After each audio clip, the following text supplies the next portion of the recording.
finally dropped on some coilovers, and I bought the controversial REV9 eBay coilovers. It definitely wasn't the best idea I've had in quite a long time. Are they any good though? No. Let me explain why.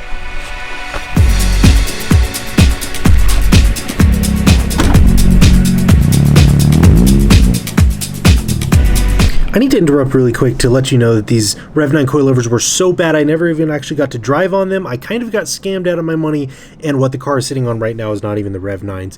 It's a wild ride, man. My brain hurts. So yeah, I bought the controversial $399 eBay coilovers for the RX-8 thinking that I could actually get away with it. Oh, and when I say that it was a nightmare, that might be a little bit of an understatement. Okay, 2 weeks ago I decided it was time to stance the RX-8, so I went all out and headed straight to eBay. Awesome! After a whole 24 hours of waiting, here they are.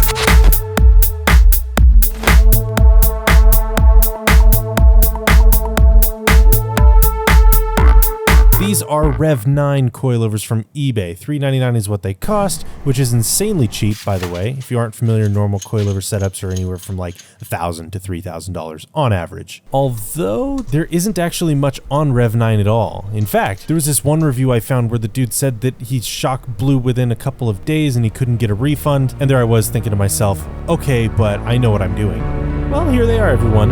Let's install them.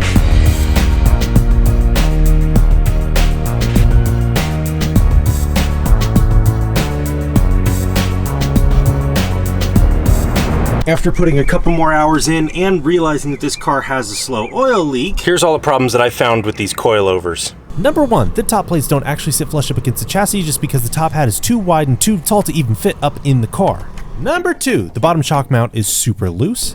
3, the overall build quality completely sucks. And all of that is just halfway through installing the first corner. So I must admit I'm starting to have a few regrets. Oh yeah, I got new tires and I got new wheels, but we're gonna come back to that in a second. We need to keep working.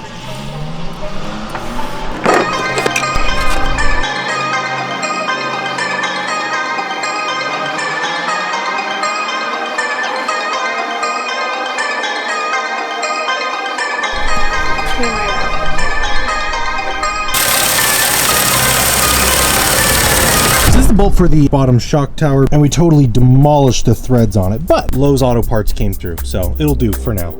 Time to clearance that top mount, everybody. Perfect. Looks like the strut tower brace, when you go to put it back on here, it actually hits the damping adjustment knob here. So thank you, China, for building these for us. Who thinks that is going to fit? Yeah. No. It'll fit. Yeah, we'll gain some negative camber when it drops. I'm not taking the spacers off. If anything, we're leaving it on the jack until I get the new wheels mounted tomorrow. The seat is way far lean forward. Yep, but now you got some wheels.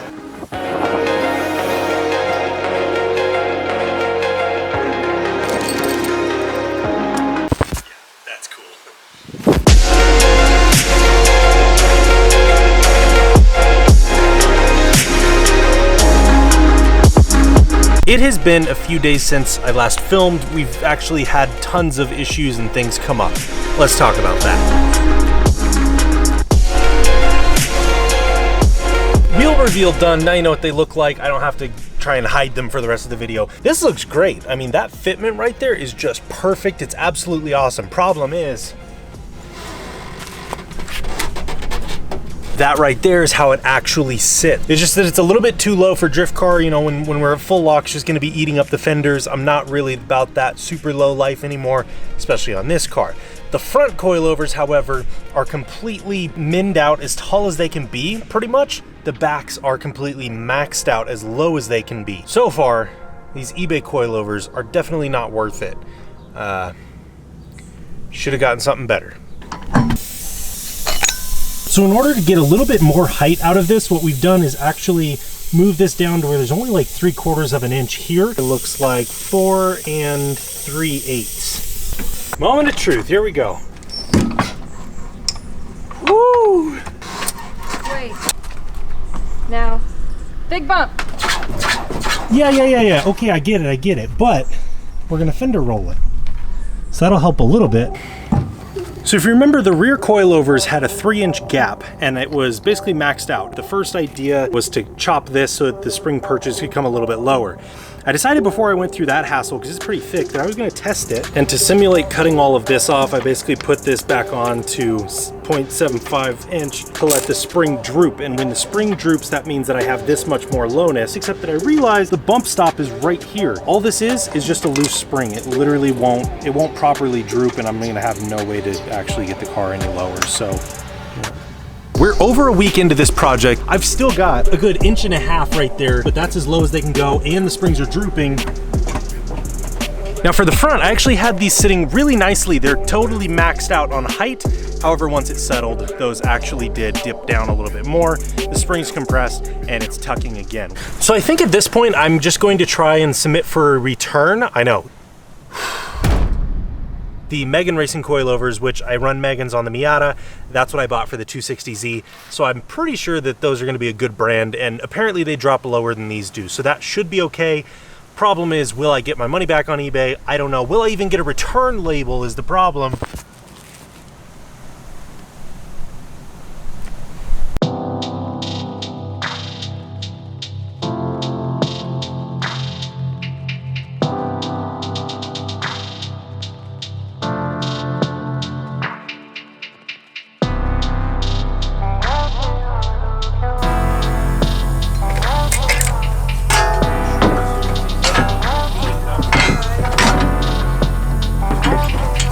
Because the original shock is so freaking tall, we can't even get it back in the car. Our best option is really just to get the Megan Racing coilovers, wait for those to get here and install those because they're shorter and they're really easy to get in the car.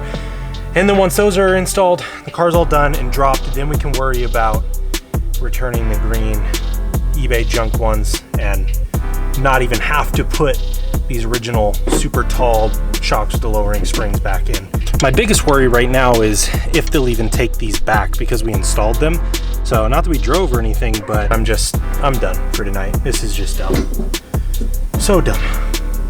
Okay, well here's something really messed up. Apparently the eBay seller thinks that it's okay to take the parts back, claim that they were too damaged, that I drove them, used them for however long they claim with pictures of rust on them and everything, and then also keep $200 of what I paid for them. If they're gonna take them back, I don't care what condition they're in. They said that they would accept them back, however they're keeping 50%. So, kind of pisses me off. But I think I'm gonna file a claim through eBay because they have like buyer protection. So I'll see if I can get my money back. I doubt it, but we'll see. Worst that happens is nothing, and I just don't get $200 back.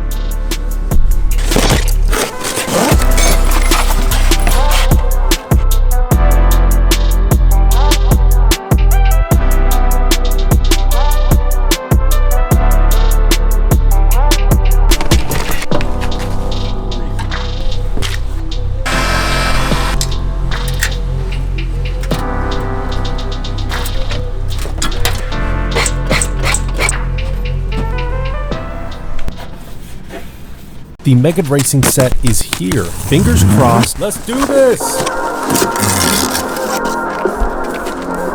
Much shorter. I'm feeling better about this already. Megan Racing, you're way better than eBay junk. I love you. I shouldn't have doubted you.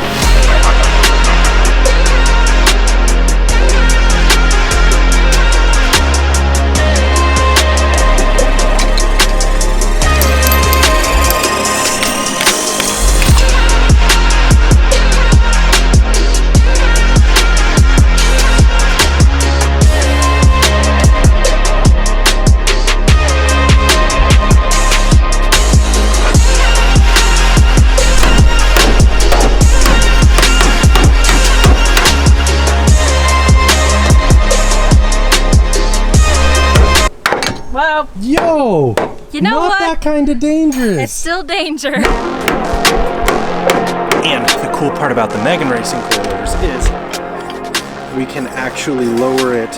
Well, this is raising it actually. We can raise it more than those REV9s, so the front isn't gonna tuck. It actually has these holes in it, and we can see exactly where we're lined up to.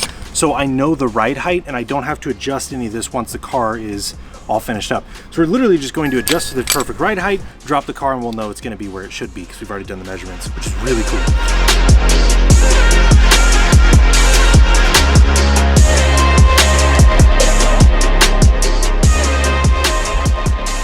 And one flawless install later, we are ready for our first test drive.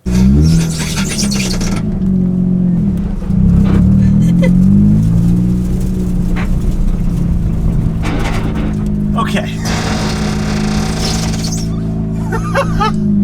Okay. It might be too low. We might be too low. Let's see. I think we are definitely, Joe, I think we are too low. Okay, yeah. This isn't gonna work. We need to work on it some more. Oh God. Okay. We gotta roll some fenders more. We've gotta Raise up about a half inch. the exhaust so hit. sad. Everything hit. This clutch is super aggressive. I can tell. Oh God. At least the fronts aren't rubbing. No, the fronts are beautiful. We clearanced them real well. It's literally just the back's rubbed way too much. Unfortunately. That's easy. We now know how to do that. Yeah. We're back. We're back. These Megans ride like butter. No, like stiff butter. They are perfect. The REV9s are a waste of time, and I got caught in a scam. So, lesson learned. Again. Here I am, exactly where I never wanted to be. I'm the same person I always said I'd hate, but so much worse. And here I deal with it. I get back up just to fall back on my face. See it all come crashing down. Kinda saw it coming from the start, but never really thought it would get this far. Even though Well, what do you know? I wake up this morning and it looks like eBay's gonna go ahead and refund me the other $213 in extra change. So dude, we did it. We got our money back. So I guess in the end, I'm running the Megans. We got our money back. Everything is all good, man. Thank you, eBay, for protecting your buyers from stupid scams.